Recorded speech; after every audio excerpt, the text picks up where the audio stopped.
നമസ്കാരം. കൂട്ടിലടച്ച് സിംഹത്തെ പോലും ആരും ഭയപ്പെടുന്നില്ല. കാരണം അത് കൂട്ടിലടയ്ക്കപ്പെട്ടു എന്നുള്ളത് കൊണ്ട് തന്നെയാണ്. എത്ര പല്ലും നഖവും ശൗര്യവും ഉള്ള സിംഹമാണെങ്കിൽ പോലും കൂട്ടിലടയ്ക്കപ്പെട്ട സിംഹത്തെ ആർക്കും ഭയമില്ല. എന്നാൽ ഇവിടെ കൂട്ടിലടച്ച തത്തയെ പലർക്കും ഭയമാണ്. CBI എന്ന് പറഞ്ഞാൽ അത് കൂട്ടിലടച്ച തത്തയാണ് എന്നാണ് പിണറായി വിജയനും CPMന്റെ സംസ്ഥാന സെക്രട്ടറിയായ MV ഗോവിന്ദനും അതുപോലെ CPMന്റെ സമുന്നതരായ എല്ലാ നേതാക്കളും പറഞ്ഞിരിക്കുന്നത്. CPMന്റെ ആപ്തവാക്യം തന്നെ അതാണ്. ഒരു കേസിലും ആരും CBIയെ അന്വേഷിച്ചു പോകേണ്ടതില്ല, CBI കൂട്ടിലടച്ച തത്തയാണ്.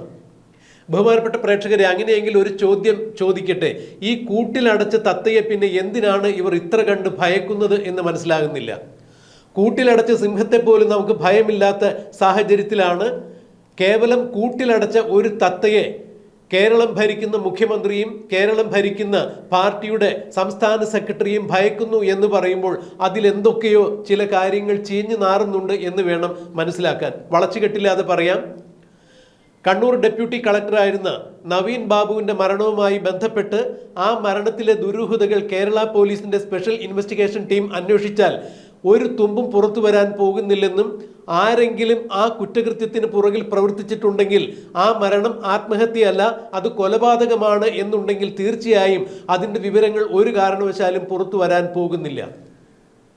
പിണറായി വിജയൻ്റെ ആഭ്യന്തര വകുപ്പിന് കീഴിലുള്ള സ്പെഷ്യൽ പോലീസ് ഇൻവെസ്റ്റിഗേഷൻ ടീം അന്വേഷിച്ചാലും യാതൊരു തരത്തിലുള്ള കാര്യങ്ങളും പുറത്തു വരാൻ പോകുന്നില്ല. മാത്രമല്ല, ഈ കേസിൽ, അതായത് നവീൻ ബാബുവിൻ്റെ ആത്മഹത്യ അഥവാ മരണവുമായി ബന്ധപ്പെട്ട കേസിൽ SITയുടെ അന്വേഷണം ഒരു ഇഞ്ച് പോലും മുന്നോട്ട് പോയിട്ടുമുണ്ടായിരുന്നില്ല. പല സാഹചര്യ തെളിവുകളും, സംരക്ഷിക്കപ്പെടേണ്ട പല തെളിവുകളും പോലീസ് ശേഖരിച്ചിട്ട് പോലുമില്ല. നവീൻ ബാബു മരണപ്പെട്ടു എന്ന് പറയുന്ന തലേ ദിവസം എവിടെയൊക്കെയാണ് അദ്ദേഹം പോയിരുന്നത്, അവിടെയൊക്കെയുള്ള CCTV ദൃശ്യങ്ങൾ, എന്തിന് റെയിൽവേ സ്റ്റേഷനിൽ പോലുമുള്ള CCTV ദൃശ്യങ്ങൾ ശേഖരിക്കുവാൻ പോലീസിന് സാധിച്ചിട്ടില്ല, SITക്ക് സാധിച്ചിട്ടില്ല. ഇത് റെയിൽവേ പ്രൊട്ടക്ഷൻ പോലീസ് പറഞ്ഞതാണ്. ഇതുപോലെ തന്നെ മുനീശ്വരൻ കോവിലിന്റെ പരിസര പ്രദേശത്തുള്ള CCTV ദൃശ്യങ്ങൾ പോലീസ് ശേഖരിച്ചിട്ടില്ല. നവീൻ ബാബുവിനെ അവിടെയാണ് യാത്രയയപ്പ് ചടങ്ങിന് ശേഷം കൊണ്ടുവന്ന് വിട്ടത് എന്നാണ് നവീൻ ബാബുവിന്റെ ഡ്രൈവർ പറഞ്ഞത്. ഇതുപോലെ നവീൻ ബാബു തൂങ്ങി മരിച്ച നിലയിൽ കാണപ്പെട്ട കോട്ടയം സമീപത്തുള്ള CCTV ദൃശ്യങ്ങൾ ആരും ശേഖരിച്ചിട്ടില്ല. നവീൻ ബാബുവിന്റെ ടെലിഫോൺ ഡീറ്റെയിൽസ് ആരും എടുത്തിട്ടില്ല. 2 ഫോണുകളാണ് അദ്ദേഹം ഉപയോഗിച്ചിരുന്നത്. ഒന്ന് ഔദ്യോഗിക ഫോണും മറ്റൊന്ന് അദ്ദേഹത്തിന്റെ സ്വകാര്യ ഫോണും. ഈ ഫോണിൽ നിന്നും പോയ സന്ദേശങ്ങളോ ഫോണിലേക്ക് വന്ന സന്ദേശങ്ങളോ കോളുകളോ പുറത്തേക്ക് പോയതോ നവീൻ ബാബുവിന് ഇങ്ങോട്ട് വന്നതോ ആയ കോളുകൾ ഇതുവരെയും സംരക്ഷിക്കപ്പെട്ടിട്ടില്ല, പരിശോധിക്കപ്പെട്ടിട്ടില്ല. നവീൻ ബാബുവിന്റെ ഫോൺ പോലും ഫോറൻസിക് റിപ്പോർട്ടിന് കൊടുത്തിട്ടില്ല. മാത്രമല്ല, നവീൻ ബാബുവുമായി ബന്ധപ്പെട്ടു എന്ന് പറയുന്ന പല ആളുകളും, അതായത് നവീൻ ബാബുവിൻ്റെ മരണവുമായി നേരിട്ട് ബന്ധമുണ്ട് എന്ന് പറയുന്ന PP ദിവ്യയുടെ ടെലിഫോൺ കോളുകളും അതിൽ നിന്ന് പോയിരിക്കുന്ന കോളുകളുമൊന്നും ഒരിക്കലും അതിന് ടവർ ലൊക്കേഷൻ വരെ പോലീസ് പരിശോധിച്ചിട്ടില്ല, സംരക്ഷിച്ചിട്ടില്ല എന്നുള്ളതാണ് ഏറ്റവും പുതിയ വാർത്താവിശേഷം. നവീൻ ബാബു പ്രശാന്ത് എന്ന് പറയുന്ന ഒരാളുടെ പെട്രോൾ പമ്പുമായി ബന്ധപ്പെട്ട് അതിന് അനുമതി NOC കൊടുക്കുന്നതുമായി ബന്ധപ്പെട്ട കാര്യങ്ങളിൽ അഴിമതി കാണിച്ചു എന്നുള്ള ആരോപണങ്ങളാണ് നവീൻ ബാബുവിൻ്റെ യാത്രയയപ്പ് ചടങ്ങിൽ PP ദിവ്യ ഉയർത്തിക്കൊണ്ടുവന്നത്. അങ്ങനെയെങ്കിൽ എന്തുകൊണ്ടാണ് പ്രശാന്തിനെ കേസിൽ നിന്നും പൂർണ്ണമായും ഒഴിവാക്കി നിർത്തിക്കൊണ്ട് ഈ സ്പെഷ്യൽ ഇൻവെസ്റ്റിഗേഷൻ ടീം എന്തുകൊണ്ടാണ് പ്രശാന്തിനെ എതിരെ ഒരു അന്വേഷണം പോലും നടത്താതെ മാറ്റി നിർത്തിയിരിക്കുന്നത്? കണ്ണൂർ കളക്ടറും ഈ കേസിൽ കൃത്യമായി തന്നെ പങ്കുവഹിച്ചിട്ടുണ്ട് എന്നുള്ളതാണ് മനസ്സിലാക്കാൻ സാധിക്കുന്നത്. അതായത് ADM നവീൻ ബാബുവിൻ്റെ മരണവുമായി ബന്ധപ്പെട്ട ദുരൂഹതകളിൽ കണ്ണൂർ കളക്ടർക്കും ചില പങ്കുകളുണ്ട് എന്ന് തന്നെ മനസ്സിലാക്കാൻ സാധിച്ചിട്ടുണ്ട് എന്നാണ് സഹപ്രവർത്തകരടക്കമുള്ള ആളുകൾ പറഞ്ഞിരിക്കുന്നത്. അങ്ങനെയെങ്കിൽ എന്തുകൊണ്ടാണ് കണ്ണൂർ കളക്ടറെ അവസാന നിമിഷത്തിൽ മാത്രം, അതായത് ഹൈക്കോടതി കേസ് ഡയറിയും പോലീസിന്റെ ഇതുവരെയുള്ള അന്വേഷണ റിപ്പോർട്ടും ആവശ്യപ്പെട്ട സാഹചര്യത്തിൽ മാത്രം ചോദ്യം ചെയ്തത് എന്നുള്ളതും ചോദ്യം ചെയ്യേണ്ടത് തന്നെയാണ്.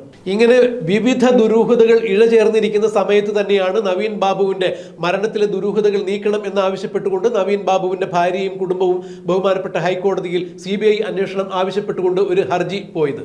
എന്നാൽ സർക്കാർ ആ ഹർജി ഇന്ന് വാദം കേൾക്കുമ്പോൾ കൃത്യമായി തന്നെ എതിർക്കുകയുണ്ടായി. CBI കൂട്ടിലടച്ച തത്തയാണ്. കേരള പോലീസിന്റെയും കേരള പോലീസിന്റെ സ്പെഷ്യൽ ഇൻവെസ്റ്റിഗേഷൻ ടീമിന്റെയും അന്വേഷണം നവീൻ ബാബുവിന്റെ കേസിൽ ഭംഗിയായി മുന്നോട്ട് പോകുന്നുണ്ട്. കുറ്റമറ്റ അന്വേഷണം തന്നെയാണ്. അതുകൊണ്ട് സംസ്ഥാന സർക്കാർ CBI അന്വേഷണത്തെ എതിർക്കുന്നു എന്ന് തന്നെയാണ് കോടതിയിൽ പറഞ്ഞത്.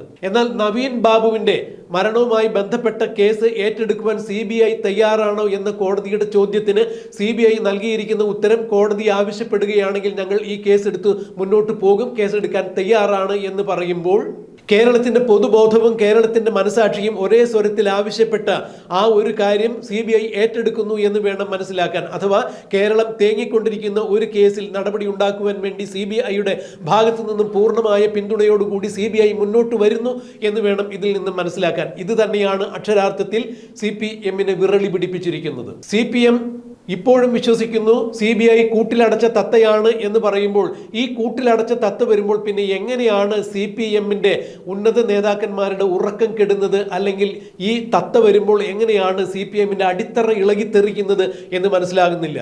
നവീൻ ബാബുവിന്റെ മരണവുമായി ബന്ധപ്പെട്ട് CPM-ന്റെ കണ്ണൂർ ലോബി അടക്കമുള്ള സമുന്നതരായ നേതാക്കൾക്ക് പങ്കുണ്ട്.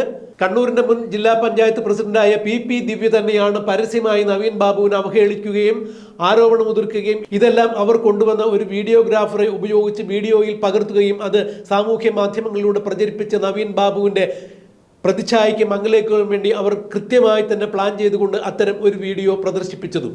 ഇത്തരം ആളുകളെല്ലാവരും കേസിന്റെ അന്വേഷണ പരിധിയിലേക്ക് വരും. CBI വന്നു കഴിഞ്ഞാൽ കേസിന്റെ അന്വേഷണ സ്വഭാവം മാറും. TV പ്രശാന്തൻ എവിടെ നിന്നാണ് പെട്രോൾ പമ്പ് തുടങ്ങുവാനുള്ള പണം കിട്ടിയത്, അത് ആരുടെ പണമാണ്, ഏത് CPM നേതാവിന്റെ പണമാണ്, എവിടെ നിന്നാണ് ഈ പണം വന്നത്, കണ്ണൂരിലും പരിസര പ്രദേശങ്ങളിലും അടുത്ത കാലത്തായി ഉയർന്നു വന്നിട്ടുള്ള പെട്രോൾ പമ്പുകൾ എവിടെ നിന്ന് വന്നു, ഇതിന്റെ പണം എവിടെ നിന്നാണ്. TV പ്രശാന്തൻ നവീൻ ബാബുവിനെതിരെ മുഖ്യമന്ത്രിയുടെ ഓഫീസിലേക്ക് പരാതി നൽകിയിരുന്നു എന്ന് പറയുന്നു. എവിടെ നിന്ന് വെച്ചാണ് പരാതി തയ്യാറാക്കിയത്, ആരാണ് പരാതി എഴുതി കൊടുത്തത് എന്നുള്ള കാര്യങ്ങളെല്ലാം കൃത്യമായി CBI അന്വേഷിക്കും. TV പ്രശാന്തൻ ഉൾപ്പെടെ PP ദിവ്യയുടെ ഭർത്താവ് അജിത്ത് ഉൾപ്പെടെയുള്ള ആളുകളെ ചോദ്യം ചെയ്യും. അത് സംസ്ഥാന സെക്രട്ടറി MV ഗോവിന്ദനിലേക്കും PP ദിവ്യ ജയിലിൽ നിന്ന് ഇറങ്ങിയപ്പോൾ MV ഗോവിന്ദന്റെ ഭാര്യ ശ്യാമള PP ദിവ്യയെ സ്വീകരിക്കാൻ വേണ്ടി അവിടെ പോയിട്ടുണ്ടായിരുന്നു. ആന്തൂർ സാജന്റെ ആത്മഹത്യയുമായി ബന്ധപ്പെട്ട് ശ്യാമളയ്ക്ക് പങ്കുണ്ട് എന്നുള്ള വിവരങ്ങളുമെല്ലാം ഇതിൽ ഉൾച്ചേർന്നിരിക്കുമ്പോൾ നേരത്തെ മുതൽ തന്നെ CPM-ന്റെ ലോബിയുമായി ബന്ധപ്പെട്ട് പല ആത്മഹത്യകളും കൊലപാതകങ്ങളും കണ്ണൂരിൽ നടന്നിട്ടുണ്ട് എന്നിരിക്കുമ്പോൾ ഇതെല്ലാം സമഗ്രമായ രീതിയിൽ പരിശോധിച്ച് CBI അന്വേഷണ വിധേയമാക്കി മുന്നോട്ട് പോവുകയാണെങ്കിൽ CPM-ന്റെ സമുന്നത നേതാവായ പിണറായി വിജയനും MV ഗോവിന്ദനും ശ്യാമളയും PP ദിവ്യയും TV പ്രശാന്തനുമെല്ലാം അടക്കം അടപടലം ജയിലിലേക്ക് പോകും എന്ന് തന്നെയാണ് ഇപ്പോൾ രാഷ്ട്രീയ നിരീക്ഷകർ ചൂണ്ടിക്കാണിക്കുന്നത്. ഇതുകൊണ്ട് തന്നെയാണ് കൂട്ടിലടച്ച തത്തയായ CBI-യെ CPM ഭയക്കുന്നത് എന്ന് തന്നെയാണ് ഇപ്പോൾ ഒരേ സ്വരത്തിൽ കേരളത്തിന്റെ പൊതുബോധവും പൊതുമനസാക്ഷിയും എടുത്തു പറയുന്നത്. ഞങ്ങൾ നവീൻ ബാബുവിന്റെ കുടുംബത്തോടൊപ്പമാണ് എന്ന് പറയുമ്പോൾ പരമ്പരാഗത കമ്മ്യൂണിസ്റ്റുകാരായ നവീൻ ബാബുവിന്റെ കുടുംബത്തെയാണ് ഈ CPM-കാരായ ആളുകൾ, അല്ലെങ്കിൽ CPM-കാരിലെ കുറെ ആളുകളെങ്കിലും ചേർന്ന് ഇല്ലാതാക്കിയിരിക്കുന്നത്. ആ കുടുംബത്തിന്റെ സമാധാനമാണ്. അപ്പോൾ ആ കുടുംബത്തിനൊപ്പമാണ് ഞങ്ങൾ എന്ന് പറയുന്ന MV ഗോവിന്ദനും CPM-ഉം ഇപ്പോൾ കൂട്ടിലടച്ച തത്ത അന്വേഷണത്തിന് വരണ്ട, CBI-യെ ഞങ്ങൾ എതിർക്കുന്നു, CBI അന്വേഷണം ഈ കാര്യത്തിൽ ആവശ്യമില്ല എന്ന് പറയുമ്പോൾ നവീൻ ബാബുവിന്റെ കുടുംബം ആവശ്യപ്പെട്ട ചെറിയൊരു ആവശ്യം പോലും അംഗീകരിക്കാൻ സാധിക്കാത്ത ഈ CPM എന്ന് പറയുന്ന പാർട്ടി പിന്നെ എങ്ങനെയാണ് നവീൻ ബാബുവിന്റെ കുടുംബത്തോടൊപ്പം ചേർന്ന് നിൽക്കുന്നു എന്ന് പറയുന്നത് ഏതർത്ഥത്തിലാണ് എന്ന് മനസ്സിലാക്കാൻ സാധിക്കുന്നില്ല. എന്തായാലും സർക്കാർ ഔദ്യോഗികമായി ഇന്ന് കോടതിയിൽ അറിയിച്ചു കഴിഞ്ഞിരിക്കുന്നു. CBI നവീൻ ബാബുവിന്റെ മരണവുമായി ബന്ധപ്പെട്ട് അന്വേഷണത്തിന് വരുന്നതോട് സർക്കാരിന് യോജിപ്പില്ല, സർക്കാർ എതിർക്കും എന്ന് തന്നെ പറയുമ്പോൾ നവീൻ ബാബുവിന്റെ കുടുംബത്തിന് ഇനി നീതി കിട്ടുക എന്നുള്ളത് കോടതിയുടെ മുൻപിലിരിക്കുന്ന വിഷയം തന്നെയാണ്. നവീൻ ബാബുവിന്റെ കേസ് അന്വേഷണത്തിൽ ഇതുവരെ ഉണ്ടായിരിക്കുന്ന പുരോഗതിയും കേസ് ഡയറിയും പരിശോധിച്ച് സാഹചര്യ തെളിവുകളുടെ അടിസ്ഥാനത്തിൽ ഏതൊക്കെ രീതിയിലുള്ള അന്വേഷണമാണ് സ്പെഷ്യൽ ഇൻവെസ്റ്റിഗേഷൻ ടീം നടത്തിയിരിക്കുന്നത് എന്നുള്ളതെല്ലാം വിശദമായി പരിശോധിച്ച് ഈ വരുന്ന 12-ാം തീയതി ഹൈക്കോടതിയിൽ നടക്കുന്ന വാദപ്രതിവാദങ്ങൾ കേട്ട് ഒടുവിൽ കോടതി ഒരു തീരുമാനത്തിൽ എത്തിച്ചേരുന്നതായിരിക്കും. കോടതിയുടെ ഭാഗത്തു നിന്നും CBI-നെ ഈ വിഷയത്തിൽ അന്വേഷണത്തിന് വയ്ക്കുകയാണെങ്കിൽ തീർച്ചയായും അത് CPM-ന്റെ ഉറക്കം കെടുത്തുന്ന ഒരു നടപടിക്രമം തന്നെയായിരിക്കും. ഒരുപക്ഷെ ഇനി CBI അന്വേഷണത്തിനെതിരെ ഇവർ അങ്ങനെയെങ്കിൽ സുപ്രീം കോടതിയിൽ പോകുമോ ഇല്ലയോ എന്നുള്ളതെല്ലാം കണ്ടറിയാം. നേരത്തെയും CPM-നെ ബാധിക്കുന്ന പല കേസുകളും സുപ്രീം കോടതിയിൽ CBI അന്വേഷണം വേണ്ട എന്ന് പറഞ്ഞുകൊണ്ട് കേരള സർക്കാരിന്റെ ഖജനാവിൽ നിന്ന് പണം മുടക്കി ബാധിച്ചിട്ടുള്ള കാര്യങ്ങൾ ബഹുമാനപ്പെട്ട പ്രേക്ഷകർ മറന്നിട്ടുണ്ടാകില്ല. ഷുഹൈബ് വധവുമായി ബന്ധപ്പെട്ട് CPM സുപ്രീം കോടതിയിൽ പോയ കാര്യം ബഹുമാനപ്പെട്ട പ്രേക്ഷകർ ഇപ്പോഴും ഓർക്കുന്നുണ്ടാകും. ഏതാണ്ട് 2 കോടി രൂപയാണ് ഷുഹൈബ് വധത്തിൽ CBI അന്വേഷണം വേണ്ട എന്ന് വാദിക്കുവാൻ വേണ്ടി സുപ്രീം കോടതി അഭിഭാഷകർക്ക് CPM കൊടുത്തത് എന്ന് ഓർക്കുമ്പോൾ നവീൻ ബാബുവിന്റെ മരണത്തിലും CBI അന്വേഷണം വേണ്ട എന്ന് വാദിച്ചുകൊണ്ട് അല്ലെങ്കിൽ അങ്ങനെ ഒരു ആവശ്യം ഉന്നയിച്ചുകൊണ്ട് പിണറായി വിജയനും CPM-ഉം ഇനി സുപ്രീം കോടതിയിൽ പോകുമോ ഇല്ലയോ എന്നുള്ളത് അറിയാൻ സാധിക്കില്ല. എന്നാൽ ഒരു കാര്യം ഉറപ്പാണ്, ഒരു സർക്കാർ സ്വയം നാറാനും നാണം കെടാനും തീരുമാനിച്ചു കഴിഞ്ഞാൽ പിന്നെ അവരെ തടയാൻ ആർക്കും സാധിക്കില്ല. അഥവാ ആ നാണവും